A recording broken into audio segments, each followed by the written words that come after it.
Well, welcome back to FTR Radio's coverage of FreePAC 2012 here in Dallas, Texas. We're at the American Airlines Arena, and joining us right now at the FTR Radio table, it's always a pleasure. She always takes time to talk to us here at FTR Radio, and we always appreciate it. It's Michelle Malkin. Michelle, how are you? Howdy. Last time I saw you, we were in Indiana, and you were there to push Richard Murdoch, help push Richard Murdoch over the top, and that was a fantastic victory for the Tea Party. And here you are today in Dallas. Fingers. As Thomas LeDuc is photobombing. Your levels are kind of hot there. As Duke is photobombing us. Michelle, what is it about Ted Cruz that we need him to be in the U.S. Senate? I think he's the ideal Tea Party candidate because he has obviously set fire to the grassroots movement here in Texas, but he also has the intellectual heft and experience that so many of the detractors of the Tea Party movement on both the left and the right are always sneering about, that our candidates are unprepared, they're not ready for prime time. This guy has been ready for prime time for a while now. His experience as the Solicitor General, the numerous cases that he has argued before the Supreme Court in defense of limited government, and many of those victories, of course, came when he was battling Republicans, not just Democrats and liberals. I think he's a fantastic new voice and face for conservatism, and it's his time. I think he's poised to be part of a contingent of Tea Party takeover representatives on Capitol Hill. And I think that another key point about the timing is, I don't care who's in office in the White House, whether it's a D or an R, we need people like Ted Cruz to oppose that expansionist agenda. And he's done it. He challenged the Bush administration successfully on a 10th Amendment issue having to do with the death penalty and illegal aliens. And Bush had sided with the transnationalists on this fundamental issue of states' rights. And Ted Cruz was on the right side, and the Republican administration was on the wrong side. And to me, that's a record that you can count on. You can trust it because he's been there, he's done that, he's proved himself. And I think that was one of the things that I liked about your speech earlier. You gave a great speech, and it's a fantastic crowd here at the American Airlines Arena. Listen, for us, the Democrats and liberals are an easy target, but a lot of times people on the right are reluctant to attack Republicans, because we so want to have the Democrats lose elections, and we want their policies to do that. Sometimes some people on the right turn a blind eye to what the Republicans are doing. Speak to that. Oh yeah, absolutely. That's what this movement has been about from the beginning, principle over party.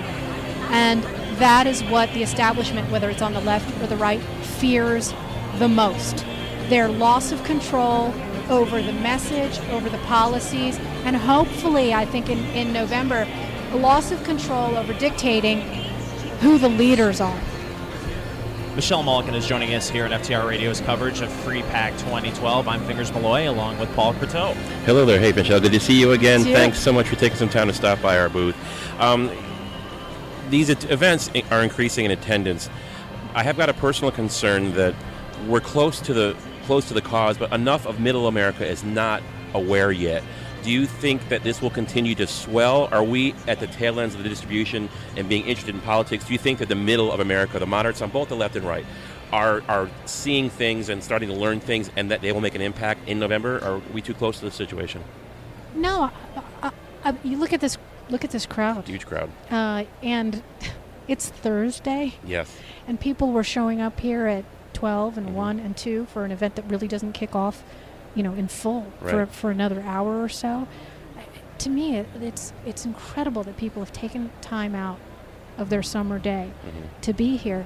And I hear more and more from people who had never been involved in politics before. And that's always been the refrain of the Tea Party movement over the last couple of years. There is huge penetration. And of course, the message is getting out more and more than in the 20 years that I've been doing this, and I've ever seen, I've said it before, because of radio shows like yours, Right. people are able to find new sources of information and inspiration. So where do you think the specter of voter fraud, how powerful is that? Do you think it's still a major factor? Oh, I certainly do.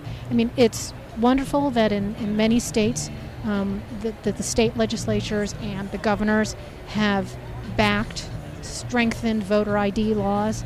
But I'm concerned every election cycle. I think you have to separate some of the paranoia from the real concerns. Right. And a couple of months ago, I'd done a column on one of these memes that came up about a Spanish firm called SCYTL. Do you remember this?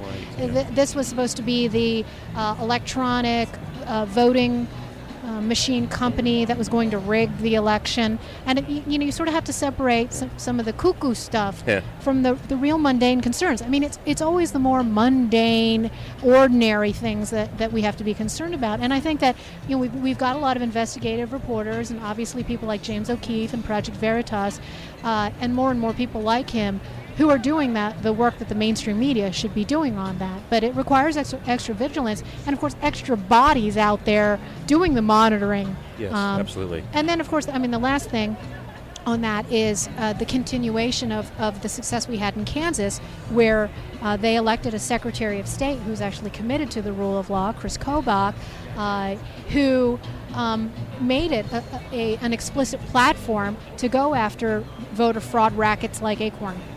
Fantastic. Michelle Malkin visiting here with FTR Radio at FreePAC in Dallas, the American Airlines Center. A great event getting kicked off very, very shortly. A meme that we're starting to hear a lot about lately is the press, the mainstream dinosaur media dictating the statistics. We're seeing polls that are skewed, heavy plus Ds, plus 8, plus 11, plus 12 polls. The media is willfully stepping in. Do you think that the media is still pushing hard to direct those that have not yet voted, or has everyone set up their mind? Are we done?